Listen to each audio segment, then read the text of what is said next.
I'm Brandi Hurley, and for my plunge experience, I went to the Church of the Lord Jesus in Jolo, West Virginia. The people at the Church of the Lord Jesus are Pentecostals, and they're snake handlers. And they believe that in the Bible, where it does say in the King James Version, and these signs shall follow them that believe. In my name they shall cast out devils. They shall speak with new tongues. They shall take up serpents, and if they drink any deadly thing, it shall not hurt them. They shall lay their hands on the sick, and they shall recover. They take that very literally. When people are sick in their church, they lay hands on them, they speak in tongues, and during their services, they handle venomous snakes. Not just any snakes, rattlers, copperheads. They catch these in the woods, and as old snakes die out, they bring in new ones, and they keep them in wooden boxes. And when it comes time for the rattle handling and the copperhead handling, they bring them in the little boxes, and they kind of just pass them around as they feel, what's the word for it, overtaken by the Lord.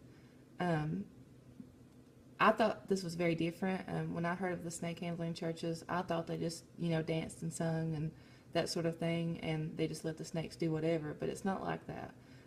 They pass the snakes around as they feel, the Spirit of Jesus come over them. They have lost members this way. Two of their pastors just at that church have passed away. One of them was actually the father, and one of them was the son, and they died about 20 years in between. So, let's see. The person that I interviewed, she was a young girl, and she goes to the church because her family went to the church. I won't, of course, reveal her name because they're very private people. They feel very judged by society, so they don't like to talk to a lot of people. So I'll refer to her as interviewee.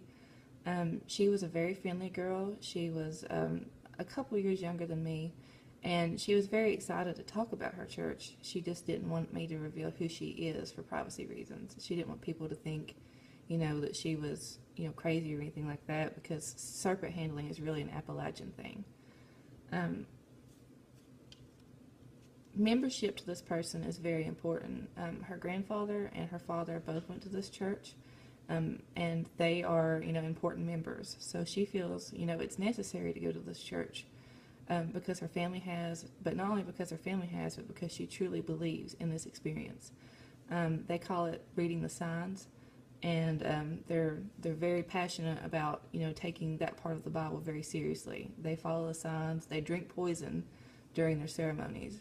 And she described this feeling of drinking poison as, something you never really experienced before. She said, your body tenses up, your lungs feel like they're going to crush inward, and then you just kind of go to sleep and hope that you wake up. And that's if you drink too much. She said most of the time, they kind of border in between, what they're comfortable with and just how overwhelmed with the Spirit they feel. A source of pride being in that group, they really feel proud of themselves for, taking the Bible literally. Most of the women have very long hair. They dress very modestly. And that's not the only part of the Bible they take seriously. They do all the other things that regular Christians do. It's just that, those particular verses they believe that they should practice on earth. So, for them it's very important, and it's a very pride-filled thing to go ahead and, follow every verse of the Bible. Negative dimensions of this group's culture. People tend to really judge them for being serpent handlers. They've had members of the SPCA come and check out and make sure that the snakes are being well handled and well taken care of. And people just honestly think they're crazy. I mean, if you heard of somebody down the road that was dancing with snakes during, venomous snakes, and they had no protection, your first instinct would be to judge them. So they feel, very stigmatized in society. Career-wise, she didn't say that, it affected her career. She did mention that she doesn't really tell people, that she is a serpent handler. She feels like if they want to know about her religion, they'll come to church with her. And they do invite you to come to church with them. They're very open to let anybody come in and experience their worship services. So that's very exciting. A comparison or contrast of my interviewee against stereotypes. A lot of people think that they're, ignorant. They've just been following the same traditions that their grandparents and grandparents did, and they don't really understand what it's like to dance with a serpent. But, they really do understand the risks and, what's the word? Social stigmas for doing this, and, they still choose to do it. So they're not ignorant. Most of them went to high school. Some of them do have college degrees, and they've continued to dance with snakes and do that sort of thing during their ceremonies because they really believe that that's what God wanted us to do. Oppression-wise, just that, being a Christian in this area is a very good thing.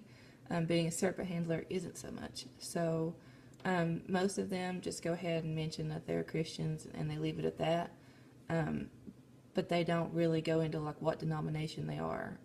There's a lot of Pentecostals around here, but there's only 4 or 5 serpent handling churches that are public.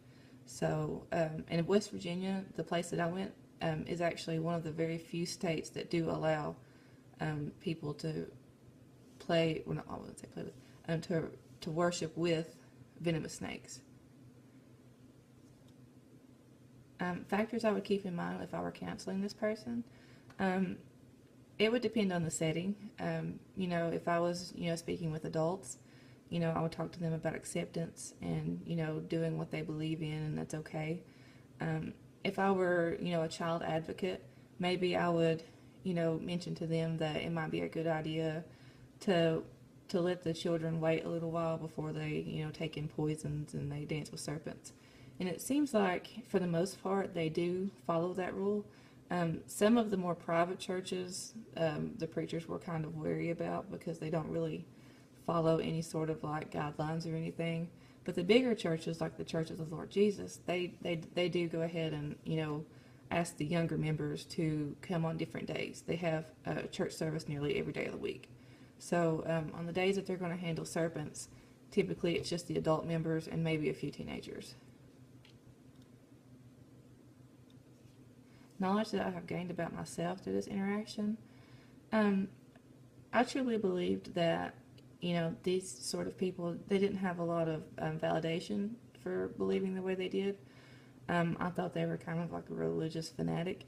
But as it turns out, they are following a verse of the Bible that other Christians have chosen not to follow literally. And I think that's admirable. I don't think there's anything wrong with that. They're consenting adults. And there's a sign on their door. Let me read it really quick. I thought it was very interesting.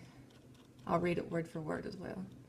It says, "The pastor and congregation are not responsible for anyone that handles the serpents and gets bit. If you get bit, the church will stand by you and pray with you, and the same goes with drinking the poison." And, that's kind of how they are. They will pray for you, they'll stay with you, but going to a hospital or anything like that is considered losing your faith. So they prefer not to do that. And, like I said, I feel like, as long as they're consenting adults and, a whole lot of children aren't involved, I wouldn't change my counseling and I wouldn't change my personal opinions on how the Church of the Lord Jesus and other serpent handling churches handle their religious ceremonies. Class material wise, it was something different, for sure. In Appalachia, we don't get a whole lot of opportunities to mix with other cultures.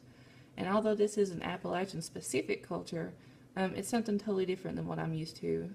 When I go to a church, even Pentecostal ones, people will speak in tongues, but there's nothing, there's no serpents, there's no poison.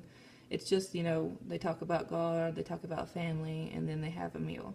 And this church is nothing like that. I could tell that they were very loving, they were very caring, they did talk about the Lord, but, most of your focus is definitely on following the signs during ceremony. If there are sick people, they lay hands on them, they try to talk to God in tongues, and they handle the serpents. Other than that, that was it. Thank you.